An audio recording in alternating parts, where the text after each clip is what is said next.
तो last episode में हमने देखा था यामा लड़कियों को कपड़े चेंज करते हुए देख लेता है, इसलिए वो सबसे माफ़ी मांगता है।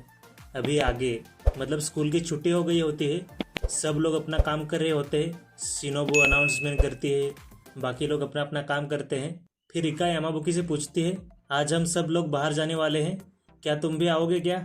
यामा बोलता है, सॉरी लेकिन मुझे कुछ काम है, तुम लोग जाओ। फिर यामा उधर से निकल जाता है।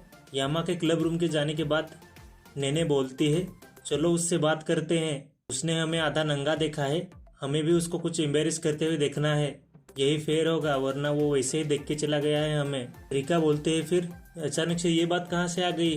फिर नेने बोलते हैं, हाँ तुम ऐसा इसलिए बोल रही हो क्योंकि तुम्हें उसने नहीं देखा, मैं तो सामने ही थी तो मेरे को सब देख लिया उसने, और तुम पीछे खड़ी थी इसलिए तुम्हें कुछ नहीं देखा। ऐसी कुछ तो चीज़ होगी जिससे उससे एम्बेरसमेंट हो, वो चीज़ हमें पता करनी है, नहीं तो जाके पूछते हैं। ऐसा 3 लड़कियां मान जाती है, नेने, शिनोबी और रिको। रिका नहीं मानती है, लेकिन 3 वर्सेस 1 होता है इसलिए वो भी रिका भी मान जाते हैं। अभी यामाबुकी क्या करता है, इधर से जाके ऐसे कुछ उसका प्लान पकड़ने वाले होते हैं, ऐसी कुछ सीक्रेट बात पता चलेगी, इसलिए यामा का वो पीछा करने की सोचते हैं ताकि बाद में उसको एम्बेरस कर पाएँ। क्योंकि आपको पता होगा कि यामा किसी बात से एम्बेरस नहीं होता है, उसको किसी बात की शर्म नहीं आती है। तो वो लोग धीरे धीरे यामा का पीछा करने लगते हैं। यामा जा रहा होता है, फिर आगे आगे ये लोग जा रहे होते हैं पीछे पीछे, और जाते जाते वो बातें कर रहे होते हैं। अरे पीछा करना बहुत ही मज़ेदार है, बहुत ही एक्साइटिंग है, ये तो ऐसा लग रहा है कि हम तो डिटेक्टिव हैं। हाँ लेकिन इतनी दूर से आता है स्कूल के लिए। अभी ये बातें कर रहे होते बहुत ज़ोर ज़ोर से, यामा को पता नहीं चलता कि उसका पीछा किया जा रहा है। फिर धीरे धीरे वो पीछा कर ही रहे होते हैं बातें करते हुए। लड़कियां देखती हैं कि यामा आजू बाजू की दुकानों में देख रहा है और चेक कर रहा है कुछ तो। फिर थोड़ी देर के बाद आगे जाके वो एक कैफे में घुस जाता है। लड़कियां फिर बातें करने लगती हैं, ये कैफे में क्यों गया? दूसरी बोलती है, स्टडी करने आया होगा इधर, लेकिन ऐसे समय में कोई इधर स्टडी करने कैसे आएगा, जाता ना घर कोई तो। नेने एकदम अपना शैतान वाला चेहरा बना के बोलते है, वो इधर वैसी वाली वीडियो देखने के लिए आया होगा, नहीं तो कोई ऐसी जगह पे क्यों ही आएगा। रिका बोलती है, नेने तुम बहुत एक्साइटेड हो रही हो इस वजह से। फिर लड़कियां बोलती हैं, चलो हम भी जाएंगे उधर, बस पकड़ी मत जाना उधर, उसके नज़र में मत आ जाना। चारों लड़कियां कैफे के अंदर आ जाती हैं, लेकिन उनको यामाबुकी किधर भी दिखता नहीं है, वो सब जगह ढूंढती है उनको। लेकिन तभी यामा एक वेटर की ड्रेस पहन के आता है और बोलता है, वेलकम, जब आपका ऑर्डर करने का मन करे तो मुझे बता देना, मैं आ जाऊँगा तुरंत। यामा से छुपकर लड़कियाँ एक कोने में बैठ जाती हैं। फिर नेने बोलती है, क्यों रे, ये तो बहुत अमीर है ना, ये क्यों इधर काम कर रहा है? रिका बोलती है, हाँ मैंने भी सुना था, बहुत ही अमीर है ये तो। शिनोबू बोलती है, क्या उसकी पहचान झूठी है? इक्को बोलती है, हाँ एक नंबर का स्कैंडल लग रहा है मुझे तो ये। वो लड़कियां बैठी हैं, उधर से दूर यामाबुकी अपने बॉस से बात कर रहा होता है। बॉस यामाबुकी से बोल रहा होता है, सॉरी यामाबुकी तुम्हें इस वीक में इतनी बार बुलाने के लिए, तुमको मैंने छुट्टी भी नहीं दी है। यामा बोलता है, नहीं मैं आपको थैंक यू बोलूँगा, आप क्यों मेरे को थैंक यू बोल रहे हो, आपने मेरे को काम दिया, ये तो मेरा फ़र्ज़ है। ये सुनकर लड़कियां बातें करने लगती हैं, अरे ये तो एक नंबर का ब्रोक है, एकदम कंगाल है ये तो, और हम इससे पैसे ले रहे थे, अभी इससे पैसे लेने का मेरे को मन भी नहीं कर रहा है। नेने बोलती है, लेकिन मैंने सुना था ये तो नोबल फैमिली से आता है, लेकिन मैंने सुना था ये जापान की बहुत बड़ी नोबल फैमिली से आता है, ये तो इधर आके बस काम कर रहा है वेटर का, क्या इसकी आइडेंटिटी झूठी है? फिर यामा का बॉस फिर से यामा को बोलता है, मेरे को गलत मत समझना, लेकिन तुम्हारे पेरेंट्स तुमको पैसे नहीं देते क्या? तुम्हारा बाप तुमको पैसे नहीं देता?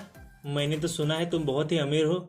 इसका जवाब यामा देता है, मेरे पापा अमीर है, मैं नहीं हूँ, ये उनका पैसा है, मेरा पैसा नहीं है वो, और मैं तो एक स्कूल का स्टूडेंट हूँ, बस मेरे खर्चे मैं खुद ही उठाता हूँ, मैं अपने पेरेंट्स के पैसे नहीं उड़ाता, मैं अपने खर्चे मैं ही खुद उठाता हूँ, मेरे को जो चीज़ चाहिए वो मैं खुद के पैसे से खरीदता हूँ। ये बात तो मेरे को यामा की अच्छी लगी, लेकिन लड़कियों को पता नहीं रहता है कि यामा अपने पैसे उड़ा रहा है कि अपने बाप के पैसे उड़ा रहा है। फिर बॉस फिर से एक सवाल पूछता है, कितने अच्छी बात है, लेकिन तुम्हें पैसे चाहिए किसके लिए, क्या काम है? यामा बोलता है, मुझे 1 मिलियन येन चाहिए अपने क्लब रूम के लिए सामान खरीदने के लिए, स्पीकर बिकर ऐसा खरीदने के लिए।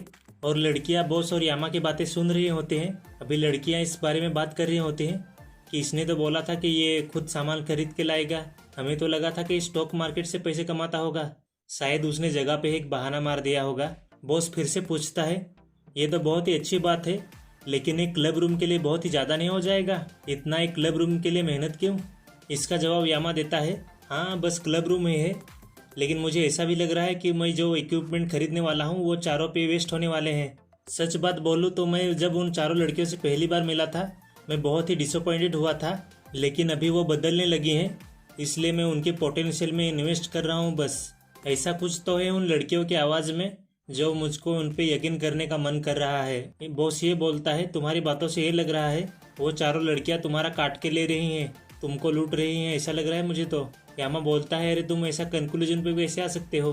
तुमने सुना नहीं क्या मैं भी ब्रॉडकास्ट क्लब का मेंबर हूँ? तभी यामा के पीछे से आवाज़ आती है जोर से, एक्सक्यूज मी। यामा पीछे मुड़ के देखता है तो चारों लड़कियां रहती हैं और वो बोलते हैं, क्या अभी तुम हमारा ऑर्डर ले सकते हो? इधर थोड़ा यामा का चेहरा रेड पड़ जाता है और वो बोलता है शर्माते हुए जैसा, तुम क्या कर रही हो इधर? लड़कियां उसका मजाक उड़ाते हुए बोलते हैं, हाँ ये एप्रन तुम पे बराबर ठीक लग रहा है, तुमको सूट कर रहा है ये एप्रन। यामा बोलता है, मजाक करना बंद करो, इधर क्यों आई हो तुम? इधर से सीन शिफ्ट होता है, यामा के क्लास का सीन दिखाया जाता है।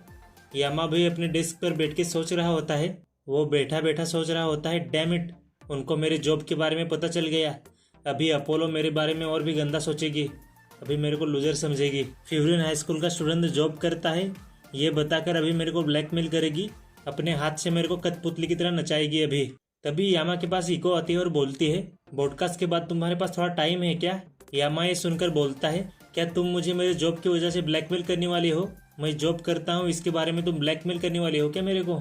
ये सुनकर इको बोलते हैं, मैंने तुम्हारे लिए कुछ एम्बेरसिंग थिंग सोची है। अगर मैंने तुम्हें एम्बेरस होते हुए देख लिया तो ये फेयर होगा, क्योंकि तुमने भी मुझे एम्बेरस होते हुए देखा है, तो मैं भी तुम्हें अभी एम्बेरस होते हुए देखना चाहती हूँ।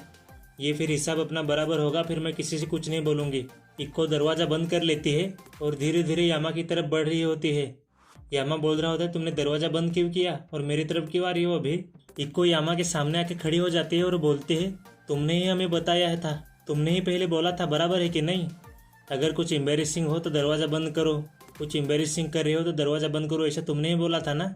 और अपनी वो जैकेट उतारने लगती है, लेकिन वो जैकेट उतार के अपना टैबलेट निकालती है। मुझे भी पहले कुछ अलग ही लगा था, मुझे भी पहले वैसा ही लगा था जैसे तुम्हें लगा होगा, लेकिन वो अपना टैबलेट निकालते है जैकेट उतार के। फिर यामा बोलता है, तो तुम अपना टैबलेट उधर रखती हो? फिर इको पूछती है, तो तुम मुझे कुछ एडवाइस दे सकते हो क्या मेरे स्ट्रीमिंग के बारे में? इसके बारे में दूसरों से बात करना बहुत ही मुश्किल है, लेकिन तुम्हारे साथ बहुत ही आसान है, तो तुम मेरी मदद करोगे ना यामा की? फिर इको यामा को अपने स्ट्रीमिंग में आए कमेंट को पढ़ा रही होती है। उसके कमेंट कुछ ऐसे होते हैं कि कल था वैसे ही आज भी है, कुछ मज़ा नहीं आ रहा है, बहुत ही बोरिंग है, कुछ नया करो ऐसा। वैसे तो पहले ही यामोकी ने बोला था कि तुम ऐसे ही बैठी रहोगी, तुम्हारी स्ट्रीमिंग ज़्यादा देर चलने वाली नहीं है, आगे जाके लोग बोर होंगे ही। इको पूछती है कि कुछ ऐसे मेरे को आइडिया दो जिससे मेरे व्यूवरशिप बढ़े। यामा बोलता है, ऑफकोर्स वो बोर होंगे, क्योंकि तुम एक ही चीज़ करते हो बार बार अपने स्ट्रीमिंग में।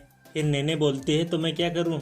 इको बोलती है कि मैंने बहुत ही स्ट्रीमिंग अलग अलग के तरीके की है, मैंने मॉडलिंग ट्राई की है, मैंने ड्राइंग ट्राई की है, मैंने कॉस्प्लेइंग ट्राई की है, मैंने कुकिंग की लाइव स्ट्रीम की है।